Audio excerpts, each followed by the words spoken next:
केवल हमें खाना पूर्ति नहीं करनी है कि ज्ञापन देके 5,000 लोग इकट्ठे हुए फिर अपन घर बैठ जाएंगे, उससे कुछ नहीं होने वाला। हजारों लाखों लोग रोड पे हैं इस समय, तब सरकार झुक नहीं रही। लेकिन ये हमें गांधीवादी जो हमारा तरीका है वो अपनाना पड़ेगा, अहिंसक होकर काम करना पड़ेगा। हिंसा से कुछ नहीं होने वाला, क्योंकि सरकार तो हिंसा चाहती है। सरकार तो चाहती है कि आप ऐसा कुछ कर दें कि हमारा डंडा बच जाए, तोड़ फोड़ कर दें, गोली चला दें, मार बोल दें और खत्म हो जाए। तो हमको ऐसा करना ही नहीं है। हमें जो भी काम करना है कानून सम्मत करना है, कानून के दायरे में रह के करना है। ये देश हमारा है, कानून हमारा है, मानने वाले भी हम ही हैं, तो हम तोड़ेंगे नहीं। कानून के अंदर रहते हुए हम अपना काम करें और कानून के अंदर रह के बहुत बड़े आंदोलन किए जा सकते हैं। इतिहास गवाह है। बहुत चाहता हूँ कि इसमें ठाकुर, वैश्य, ब्राह्मण, कायस्थ, भूमिहार और इसमें मुस्लिम भी है, पठान है, वो भी इसमें पीड़ित होंगे, जैन भी इसमें पीड़ित होंगे, सरदार भी इसमें पीड़ित होंगे।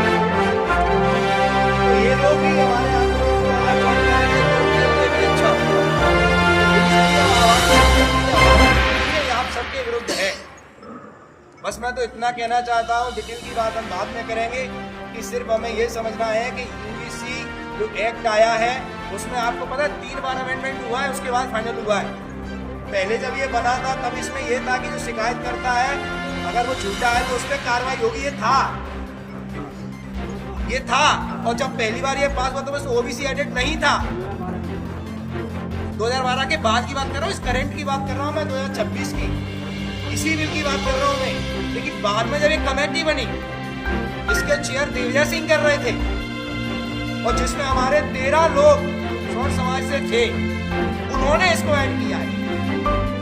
उन्होंने सरकार की मंशा को मानते हुए, सरकार के कहने को मानते हुए उन्होंने ये ऐड किए हैं 2 क्लॉज इसमें, जो बहुत खतरनाक है। 2 क्लॉजों का ही हमारा विरोध है। इसीलिए हिसाब ने कहा कि मैं कहता हूँ ये बात करनी है, बिल्कुल करनी है कि आप इसको मैं एक और चीज आपको एक प्रश्न देता हूँ कि इस यूजीसी को लेकर कई IAS इस्तीफा हो रहे हैं लगातार। कई सांसद, कई विधायक इसमें इस्तीफा दे रहे हैं, मुकर होके बोल रहे हैं। बीजेपी के सांसद बोल रहे हैं, इस्तीफा दे रहे हैं, तो हमारे सांसद और विधायक क्यों नहीं बोलेंगे? हम मजबूर करेंगे कि आप भी बोलिए और इसके पक्ष में आप अपना इस्तीफा दीजिए। क्यों नहीं देंगे आप इस्तीफा? जब वो लोग दे सकते हैं तो आप क्यों नहीं दे सकते? इसीलिए हम सब संगठित होके, और जो हमारे पास इतना समय नहीं है, पूरे देश में इस समय आंदोलन चल रहा है, बड़े आंदोलन जगह जगह चल रहा है, चाहे वो कौन सी भी सभा हो, सारे संगठन आंदोलित हैं। तो हम ज्यादा इंतजार नहीं कर सकते, जल्दी से जल्दी हम 1-2 दिन में ही हम एक बड़ा मूवमेंट करें। मेरा ये भाव है कि हम पहले बहुत बड़े स्तर पर इकट्ठे होकर एक ज्ञापन दें, प्रधानमंत्री के नाम दें, राष्ट्रपति के नाम दें, और उसके बाद हम यहाँ धरना प्रदर्शन भी करें, हम क्रमिक हड़ताल करेंगे, टेंट लगा के बैठेंगे,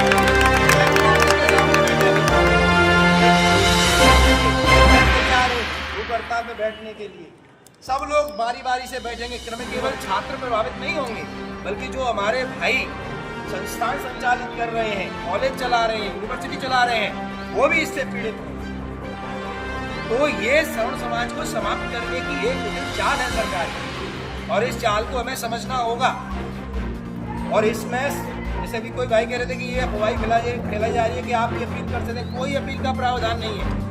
पूरा गजट 14 पेज का है, पूरा गजट मैंने पढ़ लिया है, डाउनलोड है, मेरे पास उसकी हार्ड कॉपी है। कहीं भी ऐसा उसमें प्रावधान नहीं है। कायदे से हम बिल्कुल नहीं चाहते कि किसी के खिलाफ एट्रोसिटी हो, एट्रोसिटी नहीं होनी चाहिए, हम नहीं चाहते ना, हम करना चाहते हैं। और ये पहले कानून में ऐसा था कि यदि कोई गलत रिपोर्ट करता है, गलत FIR कराता है, गलत केस लगाता है, तो लगाने वाले पर जुर्माना था, वो सारी जिम्मेदारी होता है। इसी सोच को हटा दिया, इसी को हटाने का कारण ही है आपने जब मन में आए तो आप केस लगा दोगे तो कुछ जागे तो कुछ नहीं बनाने वाला, लेकिन उसका केंद्र खत्म हो जाएगा,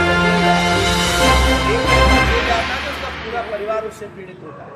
और आप देखिए यूजीसी जो क्राइम कमीशन है हमारे हमारा, वो कॉलेज जो है जिसमें ये वारदात हुई है, तो कॉलेज की मान्यता समाप्त कर दी जाएगी, कॉलेज को लिस्ट से अनलिस्टेड कर दिया जाएगा। तो ये केवल छात्रों के लिए नहीं है, बल्कि हमारा समाज की। और ये जो घट लाया गया पीछे सरकार की हिंसा की नहीं है। सरकार की हिंसा की इसलिए नहीं है क्योंकि सरकार को सामान्य वर्ग से कर सके और सामान्य वर्ग को बढ़ाया जाए। इस तरह से एक नेता है और वो बार बार इस बात की स्थापित कर रहे थे कि नहीं किसी की जनगणना की जाएगी, किसी की जनगणना की जाएगी,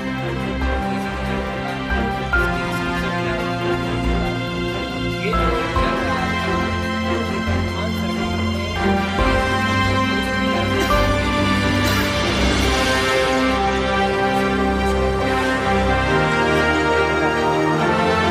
ऐसा कि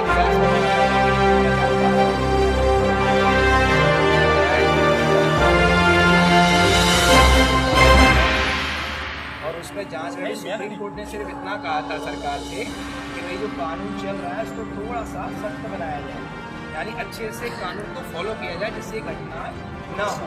और हम भी नहीं चाहते कि किसी को मारा पीटा जाए, किसी की जान ली जाए, कभी नहीं चाहते, कोई नहीं चाहता, चाहे वो SC का हो, चाहे ST का हो, चाहे वो OBC का हो, चाहे कोई महिला हो या दिव्यांग हो, कोई नहीं चाहता है कि कोई किसी को मारे, मारने मरने की बात ही नहीं। लेकिन घटनाएं होती हैं, तात्कालिक जो भी परिवेश रहता है उसमें घटनाएं हो जाती हैं और फिर उसके पीछे कानून। लेकिन सरकार ने जानबूझ के क्या किया है कि इसमें OBC को पहले नहीं डाला था, पहले OBC को नहीं डाला था, और पहले इसमें यह भी नहीं था कि जो शिकायत करता है अगर वो झूठा पाया जाता है तो उसके खिलाफ भी कार्रवाई होगी, रिवर्स कार्रवाई, ये सब कुछ था। लेकिन बाद में फिर एक कमेटी बनाई, आपको पता है 40-39 लोगों की कमेटी बनी है, जिसको चेयर किया है मिस्टर दिग्विजय सिंह, उसका भी मैंने निकाल लिया है डाटा, बजट के साथ में वो समिति भी मेरे पास है, जो 39 लोगों की समिति है, जिसमें लगभग 13 हमारे स्वर्ण समाज के लोग हैं, इसमें राजपूत है, ब्राह्मण है और अपने वैश्य समाज के लोग हैं, और जिसको चेयर किया है दिग्विजय सिंह। तो ये धोखे से काम नहीं हुआ है, धोखे से कतई नहीं हुआ है, ये जानबूझ के किया गया है। और क्यों किया गया है तो वो हमको सबको समझना है कि क्यों किया गया है। आपको मैं बताऊं कि स्वर्ण समाज जो है लिखने पढ़ने में आगे बढ़ रहा है, इस बात को आपको मानना पड़ेगा। हमारे समाज के लोग आज आगे बढ़ रहे हैं, बच्चे पढ़ रहे हैं, लिख रहे हैं, बड़े बड़े पदों पे जा रहे हैं। और दूसरी बात, जो शिक्षण संस्थान है वो भी हमारे लोगों के शिक्षण संस्थान है, कॉलेज है, यूनिवर्सिटी है, और ये बात उनको पच नहीं रही है, तो इनको